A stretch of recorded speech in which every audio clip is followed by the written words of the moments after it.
Good evening. Welcome to another episode of Inside Sports with Rashad Mitchell, episode number 25, the last episode of the month of October for October 31st. I'm your host, Rashad Mitchell, coming to you live on Elevation 5280 Sports and Lifestyle, and streaming live on YouTube, Facebook, and Twitter.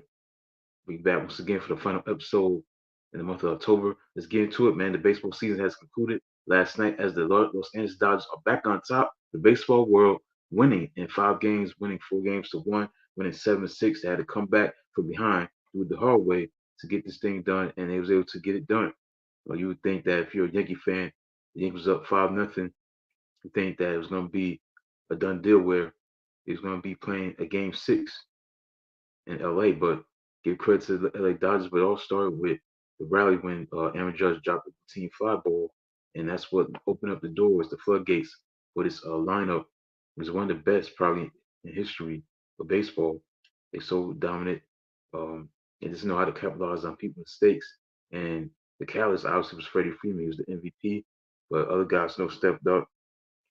He was able to get it done and take advantage of the mistakes that was made in the top of the fifth. And Mookie Betts and Gavin Lux, he was able to get, sacrifice flies back to back in the eighth inning to take their first lead of the game. So once they sensed that they were back in the game and they tied up 5-5, they got a chance. Even though the Yankees went up 6-5, um, you knew that if you're Dodger fan, you had a chance. Your team had a chance to get it done, and they was able to get it done and finally win a championship, the second championship of the decade. This is one more sweeter because they did it during the full regular season. The 2020 championship was during the pandemic, so it was a short season. So this one is sweeter if you're a Dodger fan, was than winning the championship during 162 game schedule. 162 game schedule. So Dave Roberts is his second championship as a manager of the Dodgers. So the Dodgers are back on top. They got a big play role. They know what it takes to win. They should stay on top for a while. And that's what it comes down to. You know, Garrett Cole was pitching well for the Yankees, but again, Aaron Judge, who hit a home run, had an extra base hit and all that, but you can't have miscues like that. And the Yankees also they left for the guy. The guy was open for the first base inside excuse me, infield single, and there was nobody to cover the first base. So that was another miscue. There's a lot of mistakes that the Yankees made at the wrong inopportune time to not, you know, capitalize on the situation where you're up 5-0. All you gotta do is hit 27 outs. Yes, the Dodgers are dangerous, but at the same time, you gotta find a way to close the deal. You would have put a lot of pressure on the Dodgers going back for Game 6.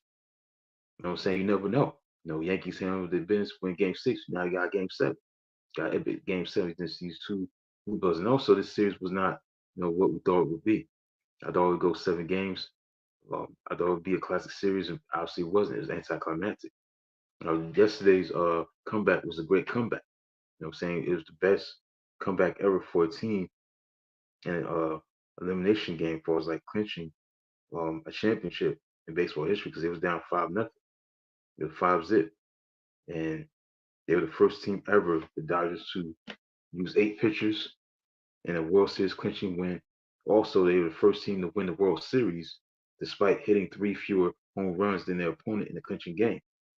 And their 5-run comeback wins the largest to ever clinch a World Series title. So there's a lot of history that was made. It was one for the books in terms of what the Dodgers did uh, last night against the Yankees in Yankee Stadium. So, yeah, credit to the Dodgers. They did not quit. They could have mailed it in and say, "Oh, it's not our night. We're not doing good. We down 5-0, so we don't stand a chance. We might as well just get ready for game number 6 and try to win it for the home fans at Dodger Stadium." But they didn't. They was able to capitalize, get it done, and persevere and win a game and get it done. And they did it without Clayton Kershaw. That's the thing about it. Clayton Kershaw is not part of this run. He didn't play at all, pitch at all. They were still able to get the job done without his services. So that's the thing that's impressive. Was as concerned. So the credit was due to the Dodgers. Yankees just got to do better for his defense. Gets better in the pitcher staff. Who knows? Juan Soto is going to come back. He's a free agent after this year. So there's a lot of changes got to be made. Off season. Things just maybe got to get better. For us, playing better defense, not being sloppy. Now 16 years without a championship, going on 16 years with the Yankees. And though has been 15 years since they've been in the World Series, but the Dodgers are the top dog, man. They're the top team in baseball. They're the king of the hill, and it's gonna be tough to knock them off because they're so good right now at what they're doing.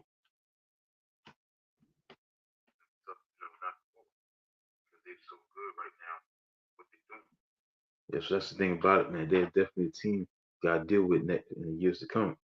So, again, anticlimactic. That's what all you say about this series. Is supposed to be a classic series, evenly matched, but it was like a mismatch. So give credit where it's due to the Dodgers. They knew what it took to take advantage of the miscues the mistakes that the Yankees made in the outfield, infield, whatever it is. They was able to do it. And Otani did not have a big series. No, Show Otani did not, hit well in this series. Freddie Freeman was the main guy. I mean, he was just the guy that was just clicking all cylinders, and he was able to win the MVP of the World Series. So this was a team that grinded it out and knew how to get it done, and they was able to get it done last night. I'll start with that no grand slam. That grand slam that he hit in Game One set the tone for the series because the Yankees had a 3-2 lead. But once he got up there, hit that grand slam, that was it. It's like the momentum was shifted quickly in favor of the Dodgers. They win Game Two, they win Game Three, lose Game Four, and then win Game Five. So this series is totally not dramatic as we anticipate if you're a casual fan, Yankee fan or Dodger fan. This is supposed to be a classic series. So moving forward, we'll see if they can repeat. It's difficult to do. Um, but we'll see. For the Yankees, they just gotta get better for as base running. They were the worst base running team in the major leagues this year. The miscues on defense was on a brother. They're not fundamentally sound, but they gotta do better for us take care of the baseball, know how to catch, know how to run bases.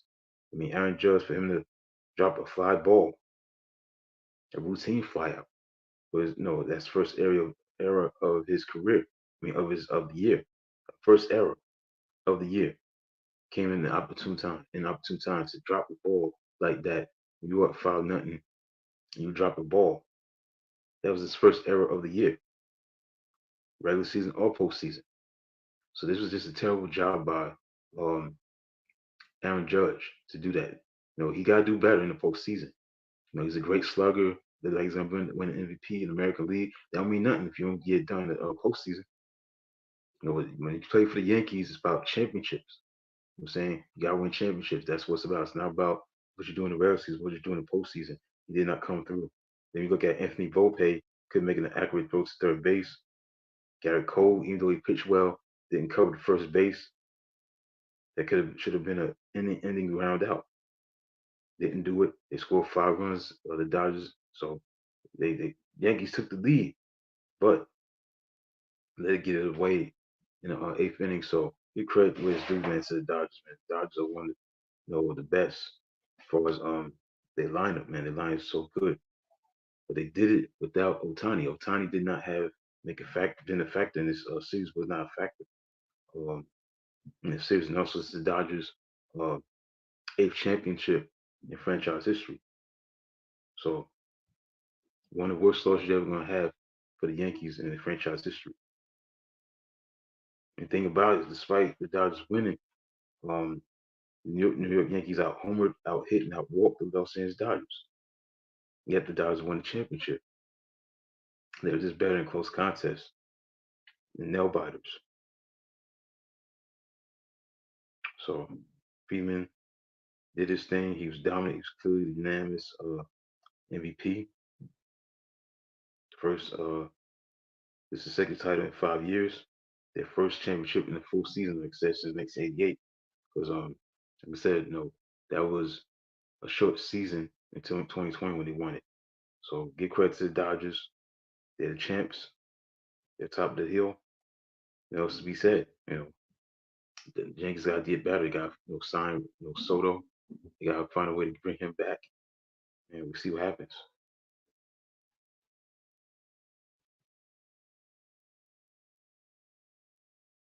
That's what it comes down to. See what happens with baseball. So the baseball season is over with. Sad to see it go, and we got to move forward and get into some other sports. So I'm gonna get right into the NBA. But first, let me see something. Good about score.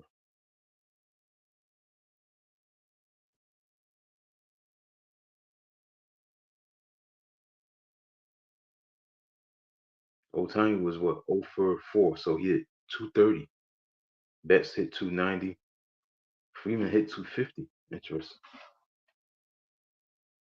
He was MVP. Judge was hit 184. Now he's 2 for 3, but not enough. We had a double, had a home run, but where was this in the series? Early in the series. So they had three hit 327. It is what it is.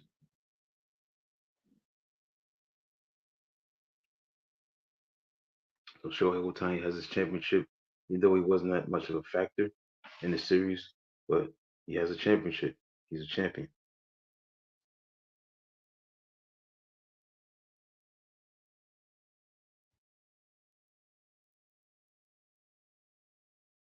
He wasn't great in the series. He was 0 for 4 last night, 1 for 4 in game number 4. Game 3, he was 0 for 3. Game 2, he was 0 for 3, 1 for 5. So the Yankees did a pretty good job against him. He was not much of a factor, but they're so good in their lineup. Somebody always gonna know chip in and do something. Let's look at Freddie Freeman's numbers. He was the MVP. Then I move forward, talk about some NBA.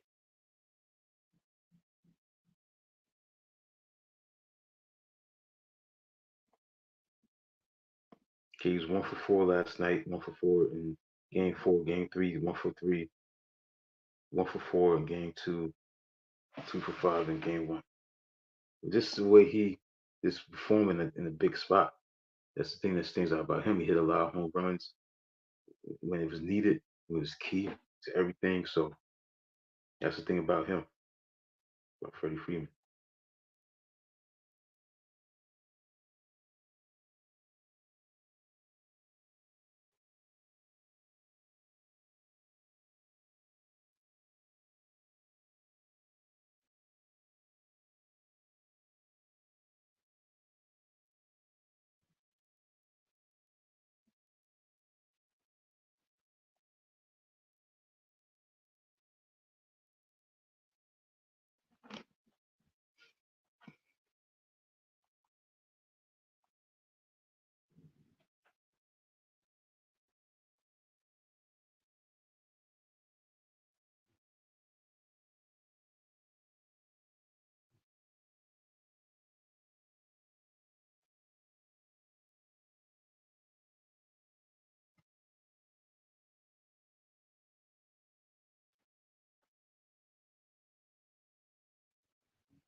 Just looking at what he did in this series.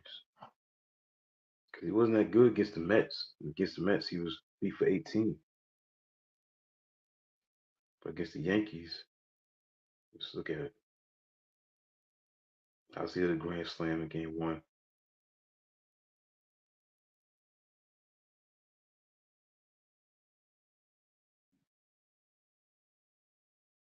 Trying to see how many home runs he hit during the series.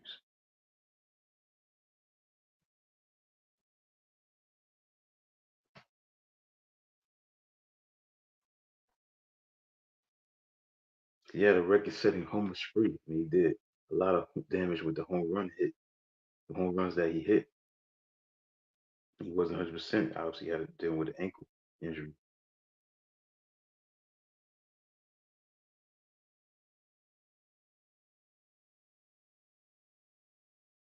So he drove in 12 runs to tie the World Series record that was set by Yankees Bobby Richardson. In 1960, he swatted homers in each of the fall class's first 4 games to join the Astros' George Springer.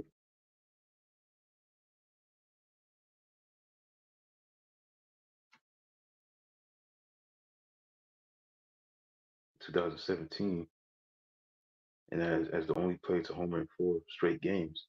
and also extended his record-setting personal World Series home run streak to six, dating back to 2021.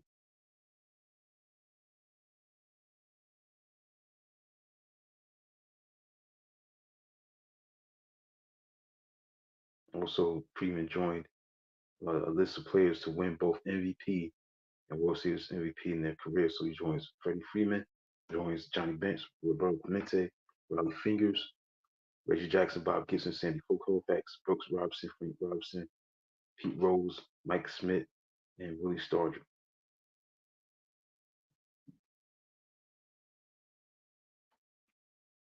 All right, so that's it for baseball season. Congrats to the Dodgers, the world champions of baseball.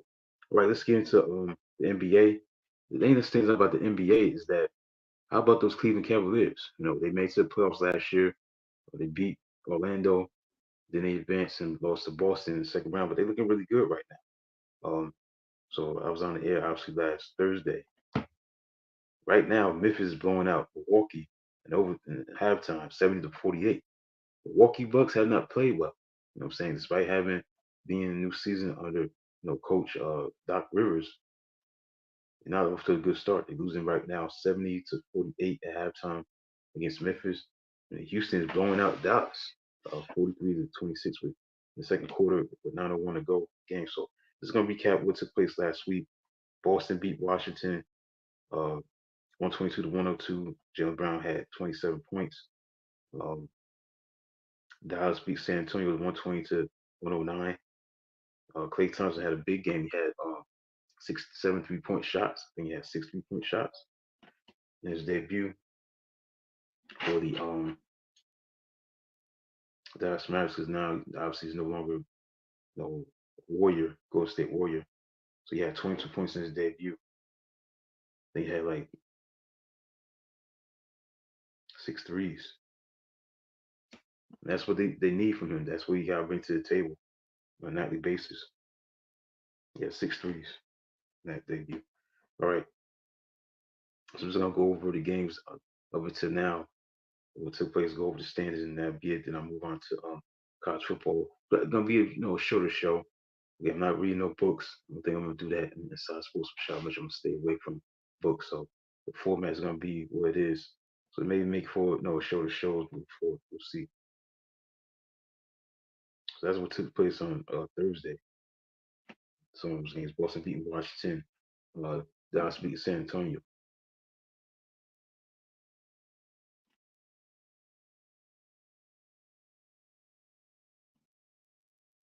Okay, OKC beat Denver. This was a shocker. Denver losing 102-87. Shai Gilgeous-Alexander had 28 points. Minnesota beat Sacramento 117-115. And Friday's games, I can go over all the scores, but what stood out is the Knicks beat Indiana 123-98. Jalen Brunson had 26 points, and the Lakers overcame a 22-point deficit and beat Phoenix 123-116. And Anthony Davis got out to a great start. This season, the first two games. On Tuesday he had like 36, and this second game he had like 35. So he's averaging getting like starting the season averaging over 30 points. As Lakers won 122, 123-116, overcoming a 22-point deficit. And I think that's the thing that stands out for as that's concerned. How well the Lakers were playing, getting off to a great start. Now, they won their first three games. They won Sacramento. After that, on Sunday, 131-127. But recently they've lost the last two games. Cleveland beat them, Phoenix beat them, so they in a slump, no 2-game losing streak, as far as that's concerned. So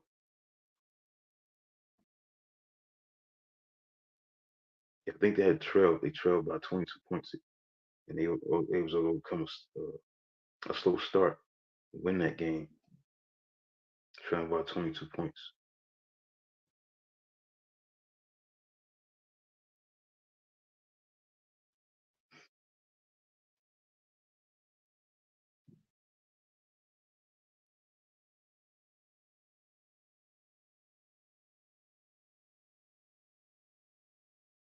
Yeah, they trailed 48-26. That was the biggest lead right there. Then they just came right back. They'll get back in the game. Again, Phoenix not a great defensive team to begin with, but that was definitely a big time comeback for the Lakers to come back to win 126, 123, 116, trailing by 22 points, 48 to 26. So that was a standout win for that Friday night.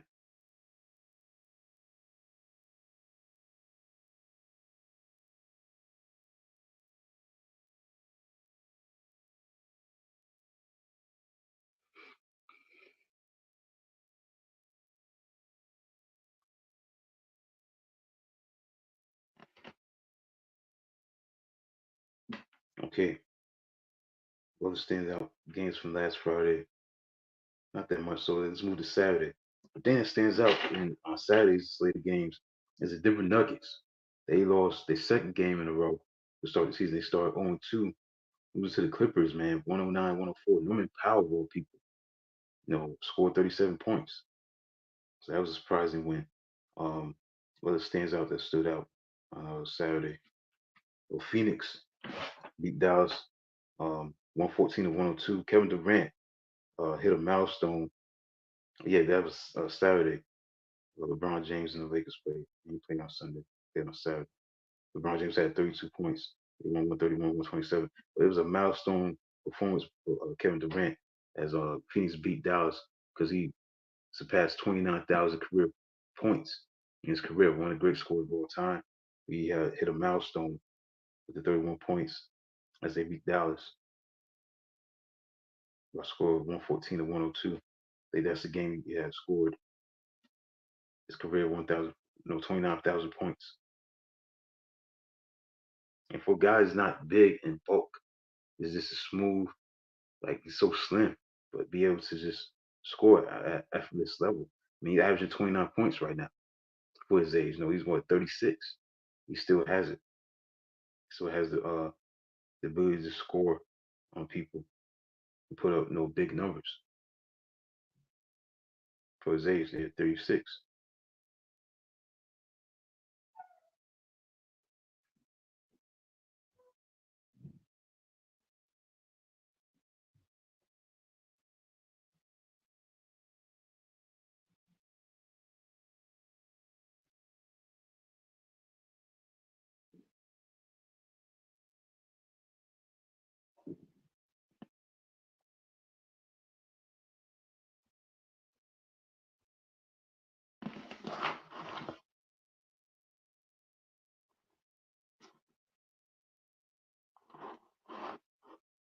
I think in that game he scored that 29th point. I'm trying to do my research on that, make sure.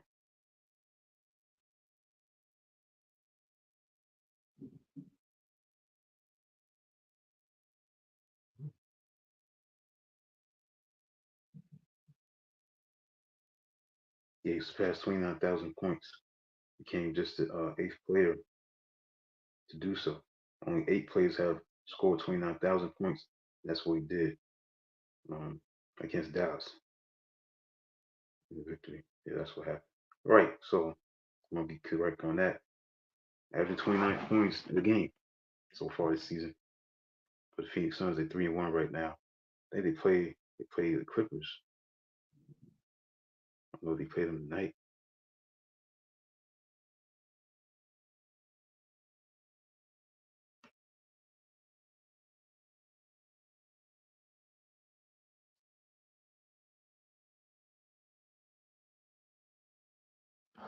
Okay, let's look.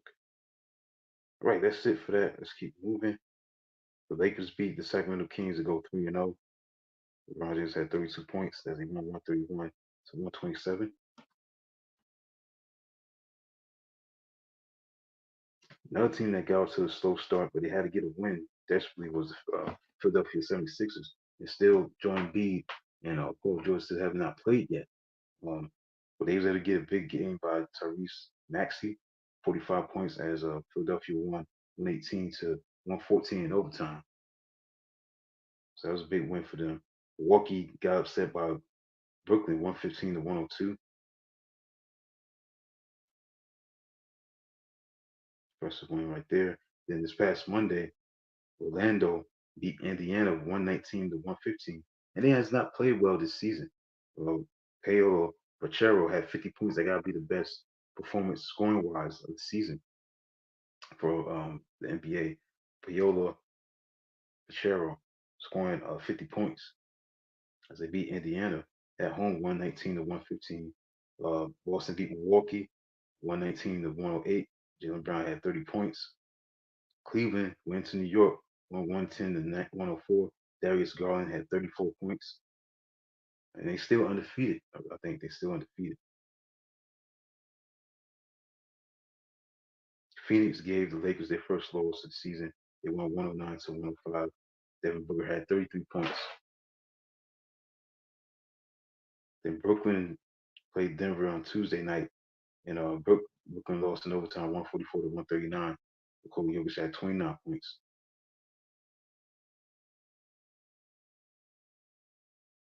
And Dallas beat Minnesota 120 to 114. Kyrie Irving had 35 points. And yesterday, again, Cleveland undefeated at 5-0. They beat the Lakers, who lost two in a row, 134 to 110. Evan Mobley had 25 points. And Boston got their first loss handed to them, 135 to 132, as the Pacers beat them in overtime. Benedict Mathurin had 30 points. Philadelphia, of all teams, again, they need Joel Embiid and Paul George back. They lost to Detroit 105-94. Knicks beat Miami 116 to 107. Karl Anthony Towns had 44 points. That's obviously his best performance since he became a New York Knick.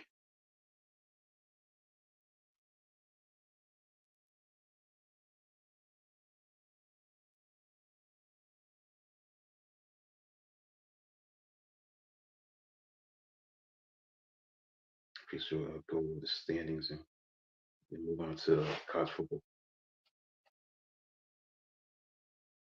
Okay,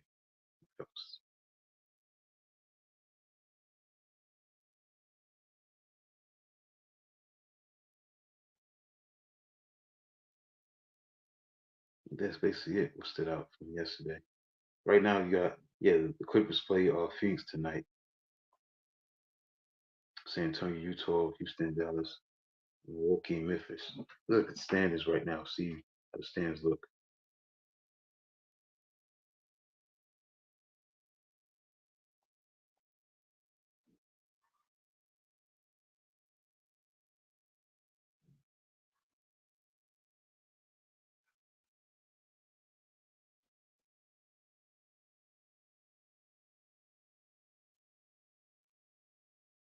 See, Cleveland is on top of the East, man. Right now, they're 5-0. Boston's 4-1. Bulls are 3-2. Magic's 3-2. Knicks are 2-2. Miami's 2-2. So, but surprisingly, Milwaukee Bucks are not playing good. They're 1-3. 2 games on the final. Philadelphia, obviously, there's a reason why they're 1-3 right now. But obviously, not 100%. But Bucks are not playing well. They're 1-3. Start the season. Things don't look good, despite you're a little bit coming back for a new season, and obviously Giannis. They also a poor start.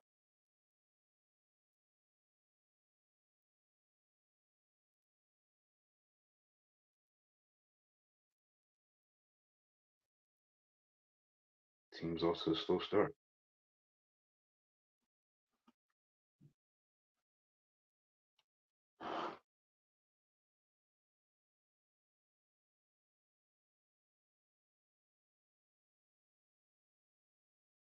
Giannis is averaging 28.8 points a game. Lillard's averaging 28 a game.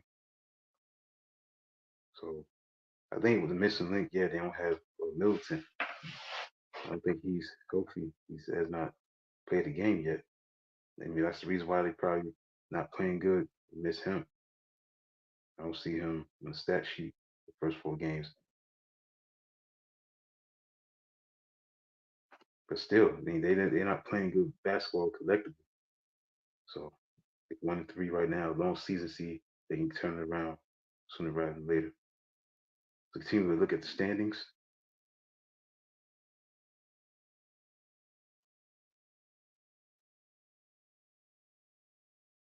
Because right now they're losing 80-58 to Memphis. So they lose that game, they win 4 in the season. Right in the Western Conference, Oklahoma City Thunder still undefeated. They're 4-0. The Warriors are playing good. They're 4-1. The Phoenix Suns 3-1. Dallas Mavericks 3-1. Lakers 3-2. Denver's no 2-2.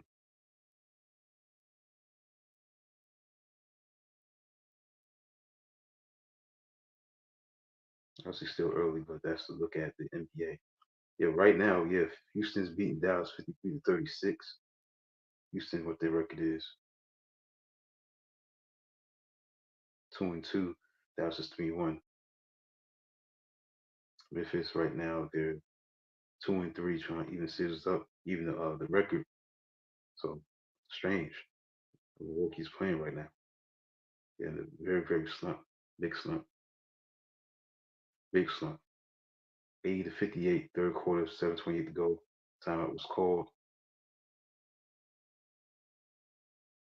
They're missing Middleton. Obviously, he's not has been the starting lineup.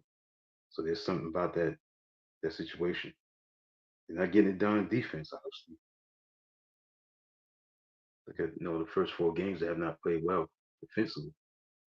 So maybe a reason for that also why they're not playing good because their defense is lacking.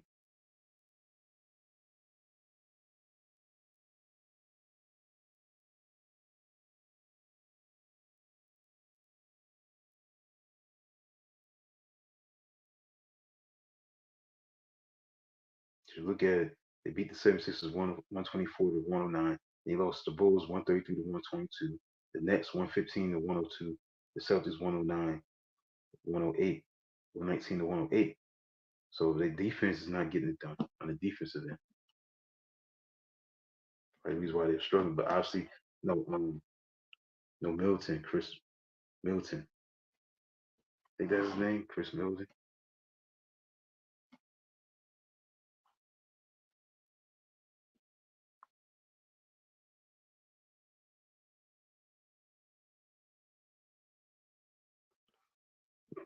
I think I meant mispronounce his name. I know it's Middleton.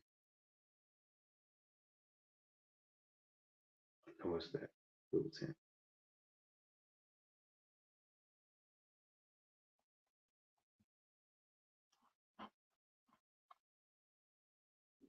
Yeah, Chris Middleton. Yeah,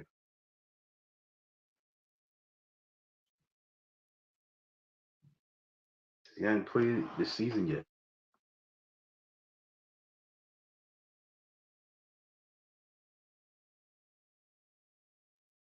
Yeah, he hasn't played in the game yet. So that's probably the reason why they're not playing good. They need him to come back.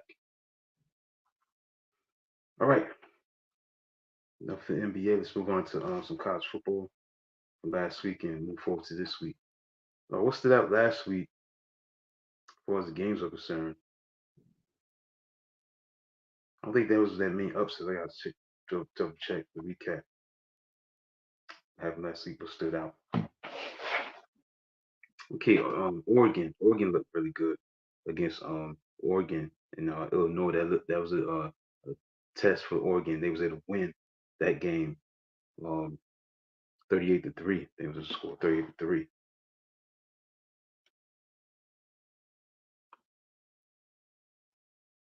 That was about ranked teams, and Oregon showed why they number one. The reason they handled their business last week in week 9, win that game, a score of 38-9. 38-9 in favor of Oregon over Illinois.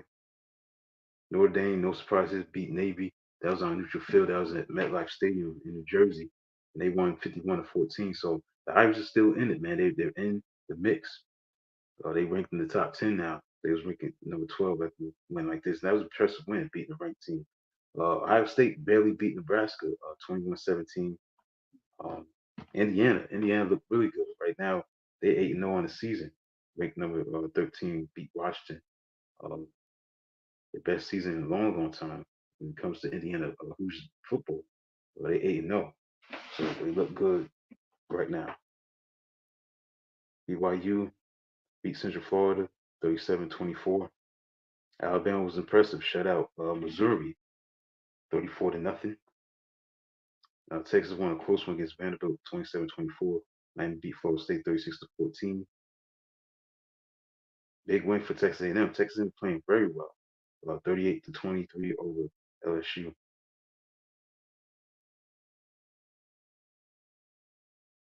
So those some of the standout games, but I ain't see no like it was like that. Not that many upsets last week in college football.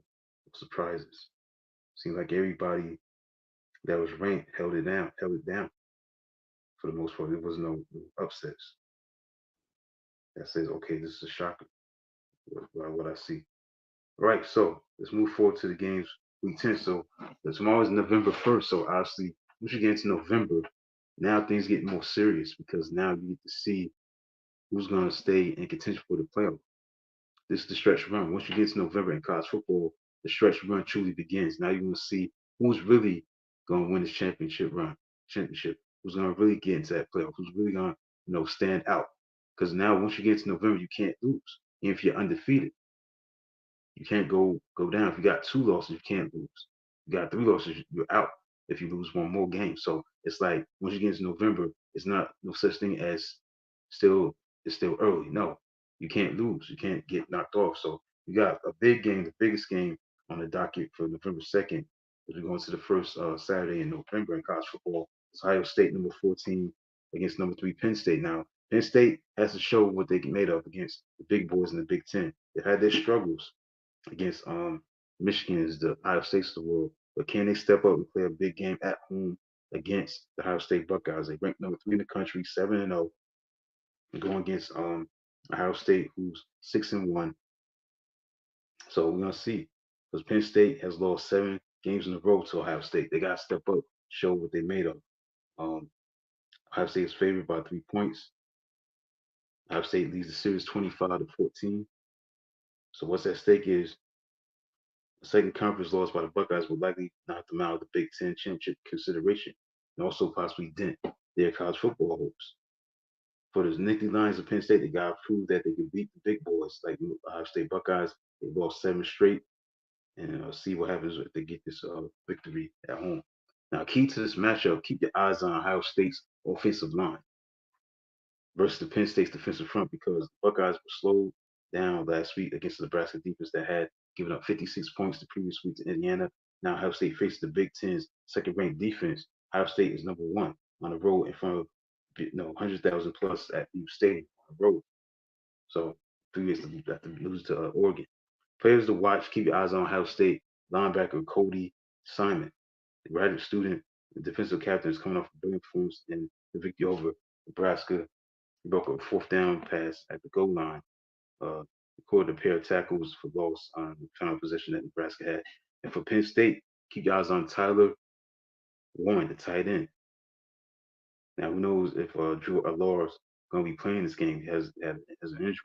So they're going to try to keep your eyes on him being involved in the offense. Okay, this is the first time the teams have met with both teams ranked in the top 5. You got to go back to 1996 when number 3 Ohio State beat number 4 Penn State 38-7. So if Penn State can get a lead, keep your eyes on that. The Nittany Lions have allowed just 30 points in the second half this season, including just 6 in the fourth quarter. Will Howard, the quarterback of Ohio State, is second in the nation in quarterback efficiency, third in completion percentage, and tied for the 14th in touchdown passes. Penn State hasn't lost a game on November 2nd since 1935. They won 10 straight games on November 2nd. That's an interesting fact. Penn State hasn't lost a game on November 2nd, which this game is going to be played since 1935. They won 10 straight. Ohio State freshman wide receiver Jeremiah Smith is 6 receptions shy of tying Hall of Famer Chris Carter's school record for a freshman. Smith has 35 through 7 games. Carter had 41 in 1984. Katron Allen and Nick Singleton, they were maybe one of the best running back duos in the country. 409 yards for Katron Allen, Nick Singleton with 493. They are the first pair of Nittany Lions running backs since Lydell Mitchell and Franco Harris to share the backfield while each having over 2,000 career rushing yards. Also, Ohio State is one of 3 teams in the FBS to score on every trip to the red zone, 27 for 27, including 25 touchdowns. This is going to be a great game, but I got to go with Ohio State. I got to see more from what Penn State is made of, so I'm going with Penn State. Another interesting game, Duke 6-2. Manny Diaz comes back and coaches the former team that he coached, Miami Hurricanes, and Miami's looking good right now. They blew out Florida State. Matter of fact, win against them. Now they got to play as a 20.5 point favorite at home against Duke, who's 6-2, 2-2 in the ACC. While the Miami's 4-0 in the ACC, 8-0. They know they one of those teams that got to stay in contention for the national championship. Playoff starts with that states that Miami needs to continue to win, keep the unbeaten start, and keep the inside track toward a berth in the college football playoffs. So Miami's one of those teams that got to stay afloat. They got to keep winning to stay in contention for a national championship in the college football playoff. Now, keep your eyes on Manny Diaz. Obviously, he coached Miami, and Miami coach Mario Cristobal. Two Cuban Americans raised in Miami. Cristobal replaced Diaz when the Hurricanes fired him in 2021. Cristobal is now 20-13 at Miami. Diaz went 21-15. Means what Miami look like, yeah. So players to watch. Keep your eyes on Star Thomas, the running back of Duke. He's a workhorse. He's accounted for 681 of Duke's 885 yards on the ground this season and five of the team's eight rushing touchdowns. So Miami's defense got to stop the running game because he has 52 of Duke's 72 runs of 5 yards alone this season. Is Xavier Restrepo of Miami. Keep your eyes on him. He's 120 yards shy of matching his 10 Moore's school record for receiving yards, 2,547, and 8 receptions away from Mike Hurley's junior record for receptions as a Hurricane. Miami enters the week as the number one in scoring offense nationally. They're averaging 46.8 points a game.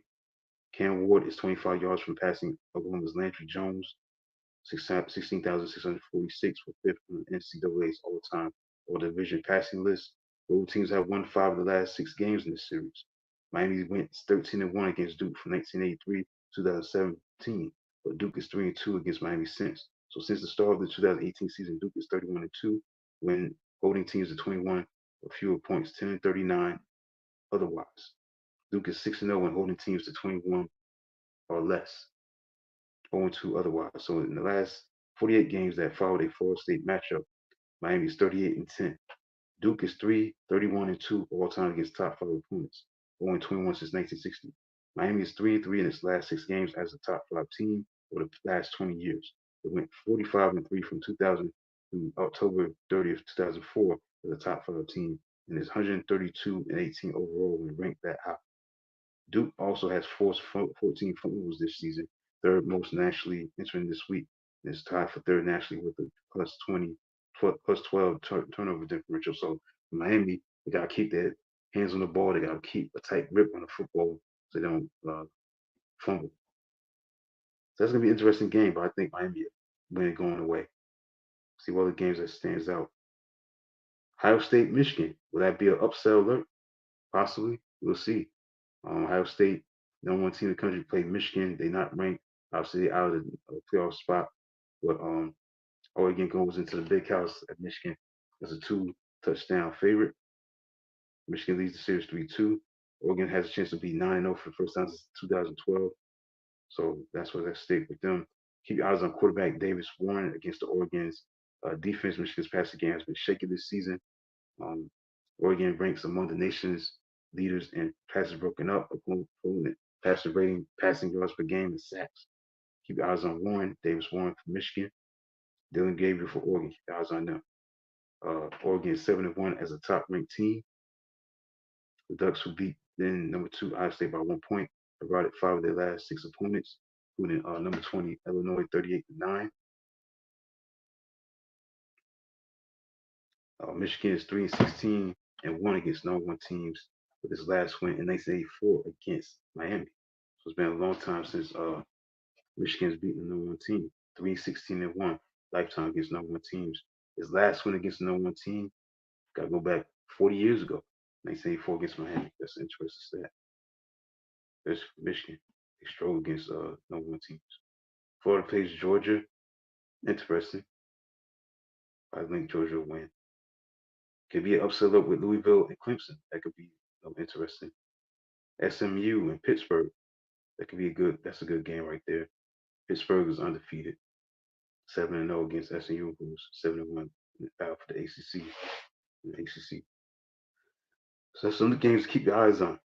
Start week 10 as we get down the stretch. Down the stretch, here we come. As college football is concerned.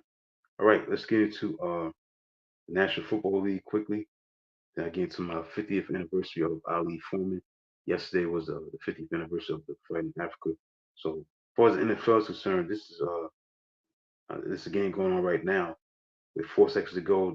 Texas leads 7-0. Right, keep your eyes on what happened last week. Last week, uh, had some surprises, man. Number one, Minnesota's not looking good the last couple of games. They lost 30-20, so they started 5-0. Now they 5-2. The Jets can't get out of their own way. They're playing right now. They're losing 7-0, but they lose to the Patriots 25-22. Inexcusable loss for them. So their season is completely done. Um, Philly won a big game, played well against Cincinnati 37-17. Green Bay beat Jacksonville 30-27. Detroit showing why they may be the best team in the league. They won 52-14. Atlanta beat Tampa Bay. That was a big win, 31-26. Baltimore lost a bad game to Cleveland, 29-24. That was not a good win, good loss for them.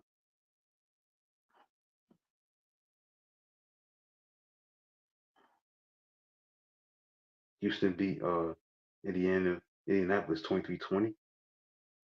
Buffalo won a big game on the road, 31-10. And you had the Hail Mary for the ages for Washington, man. As Jaden Daniels, the breaking quarterback, threw a Hail Mary that was caught by Noah Brown. And this bad job by the Bears to not knock it down. You gotta knock it down. When you have a Hail Mary situation, gotta knock it down. And it was deflected and it was caught right on time, on cue. Noah Brown makes the catch as Washington proves to 6-2. Kansas City remains unbeaten. 27-20 win over those Vegas Raiders. No surprise there. But a big game for Travis Kelsey. He played very well. He had 10 catches for like 90 yards. Yeah, and the touchdown. So that's like his best game so far this season, Kelsey. Dallas lost 30-24. The Giants, no surprise here, lost 26-18 to the Steelers. Let's get into week 9. Look at the games to keep your eyes on. Okay, Baltimore, Denver. That's a pretty good game. 5-3 teams. That's a good game. Keep your eyes on that.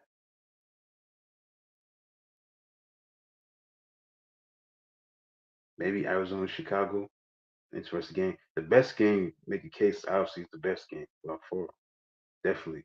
Is the Detroit Lions and the Green Bay Packers. 4:25 p.m. in Green Bay and Lambeau Field. That's a great game right there.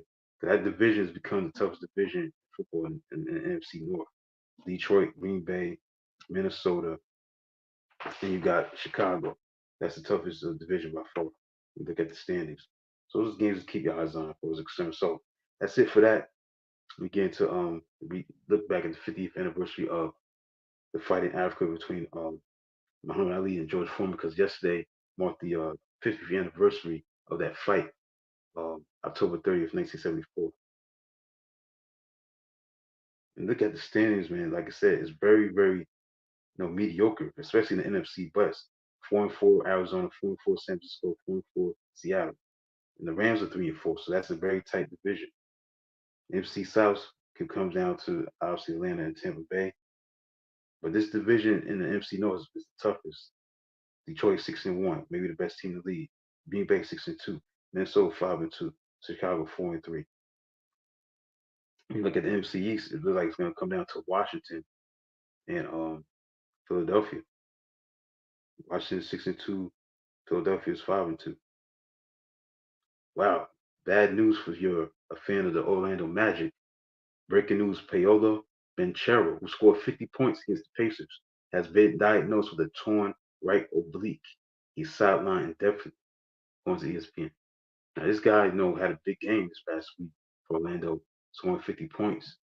And now he's out indefinitely because he got no injury to his oblique. Okay, 7-0 Kansas City. I think they'll win the division. Houston, they're winning right now 7-0, so they should go 7-2. Now they did lose Stephon Diggs, he's out with a torn ACL.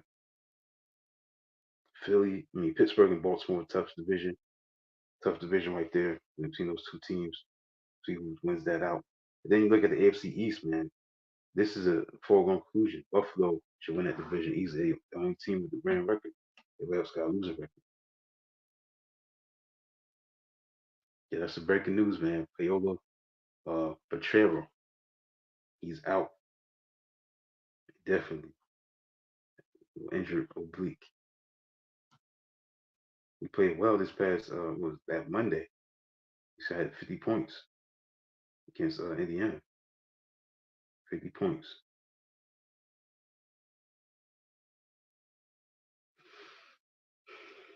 Yep, career 50 points. Now he's out indefinitely. So that's not good for Orlando. Right, let's get into two segments before I close out. Yeah, again, Muhammad Ali, George Foreman, they fought yesterday on October 30th, 1974. It was the 50th anniversary of the fight in Africa. That was a very, very important fight in boxing and sports. It was a big deal. And that was 50 years ago. The Rumble in the Jungle, that's what it was known for. And on October 30th, 1974, that's when they fought in Zaire, in Sharjah, Zaire. At the time, George Foreman was the undisputed heavyweight champion. He beat um, George Foreman to take away the crown, and it was one of the most watched televised events at the time. 60,000 people attended. 60,000 people.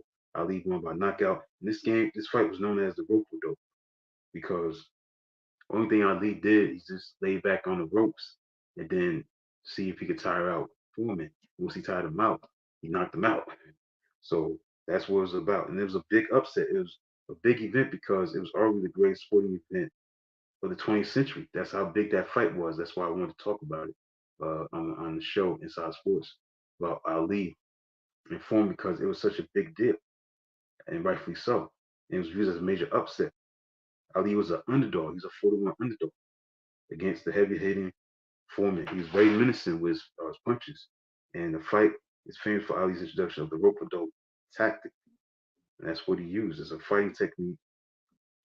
For those who don't know what rope dope means, it means one contender leans against the ropes of the boxing ring to draw non-injuring offensive punches in an effort to tire the opponent out. And while they are on the ropes, try to execute devastating offensive punches. And that's what Muhammad Ali did to George Foreman. He had that tactic, rope dope. Also, sources estimate that the fight was watched by as many as 1 billion television viewers around the world, becoming the world's most watched live television broadcast at the time. Now, this included a record estimated 50 million viewers watched the fight on pay-per-view or closed circuit theater TV. So the fight grossed about 100 million, inflation adjusted 600 million in worldwide revenue, and then it became a movie. That fight was such a significant fight that there was a documentary called When We Were Kings. The movie came out of this. It shows the footage of the boxers archival. Don King, the James Browns, the BB Kings. They were there. Leading up to the fight, they had a Zaire '74 festival, music festival. So it was known as Rumble in the Jungle. Took place, like I said, yesterday, on October 30th, 1974. These two fighters, great fighters, fought. And that was something that was a huge deal at that time, a monumental event. Again, Payola Beltro has been diagnosed with a torn right oblique sideline definitely. So back to this monumental moment. This is a great, great moment. And also the color commentary was done by Jim Brown, David Frost, and Joe Frazier. Interesting that they did this fight, the color commentary. The play-by-play commentary was done by Colonel Bob Sheridan.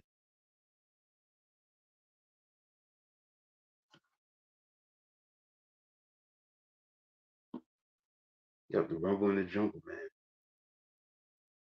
This was something that, a special, special fight.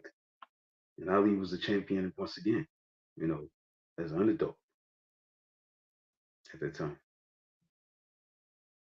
It was one of Ali's most famous fights.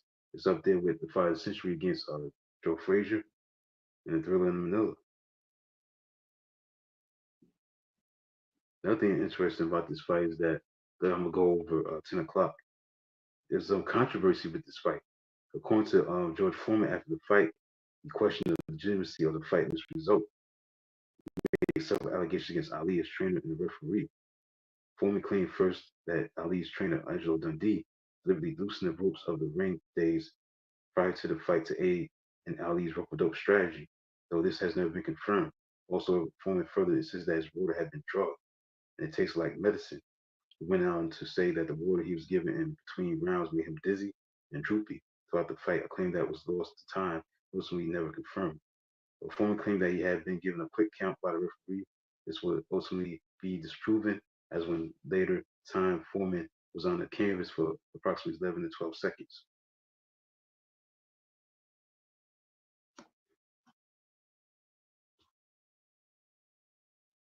So that's what it's about, man. That fight was a monumental fight, and I wanted to talk about and discuss it on the show about that fight in '74. That was a huge, huge fight. Rumble in the jump.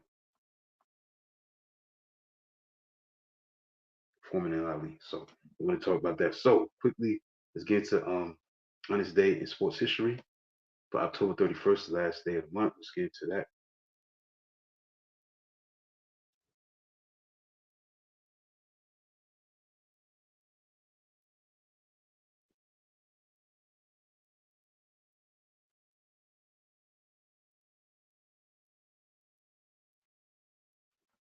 Let's see what took place in history. I'm not gonna beat all the events, but we'll just read some.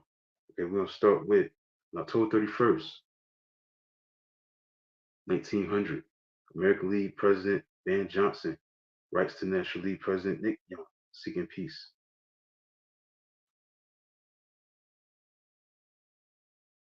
1943, October 31st, Washington Redskin quarterback Sammy Baugh passes for 6 touchdowns versus Brooklyn, 48 to 10.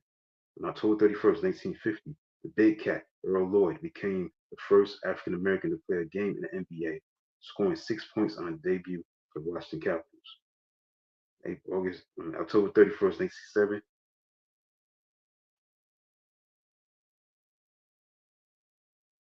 Mike McCormick of the San Francisco Giants won the Cy Young Award. 1968, October 31st, Milwaukee Bucks win their first game beating Detroit 138 to 118. That's the sixth game of the season during that time. Cy Young Award winner in 1972, October 31st, went to Gaylord Perry, Cleveland Indians. Tom Seaver, National League Cy Young Award winner. On October 31st, he won that award. Baltimore Orioles pitcher Mike Flanagan, he won the Cy Young Award in the American League.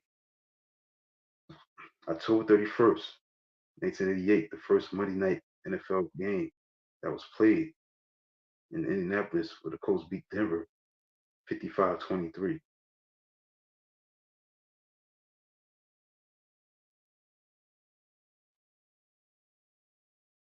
2014, Greg Maddox, Tommy Glavine, Frank Thomas, Bobby Cox, Tony La Russa, Joe Torre are inducted into Baseball Hall of Fame, Cooperstown, New York, on October 31st, 2014.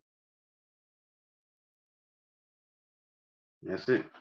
That's all she wrote. So that's it for the show, man. The last show of the day. This day, October 31st, the last show today from October 31st. Hope you enjoyed today's show. October 31st. Yep, I'll be back in November, man. Seem to talk about sports, NBA, college football, college basketball is coming up real soon. Definitely gonna get some of that talk. As the UConn Huskies, man, can they make it three straight championships? It's the Wooden era in UCLA era in the '70s. We got a chance to win three straight, so we're definitely gonna get some college basketball real soon. NFL, college football, NBA. Yeah, that's basically gonna be on the docket as we go into November and December. This be about NBA, college football, NFL, college basketball. That's basically it. There's some other stuff comes up. Obviously, I'm gonna do the on this day in sports history, but I'm not doing no more books, book reading. I'm just gonna stay out of that, stay focused, and focus on what I'm doing with that. So that's basically it, man. That's it for the show, man, for the night. Hope you enjoyed the show. The last day of the month, October, has been a great journey. Looking forward to it. Check out the new article that's up on e5280sports.com. Um, that article is available right now on the website. Check out the website. Check out everything that's up there, the content, what I wrote, and keep moving. That's basically it.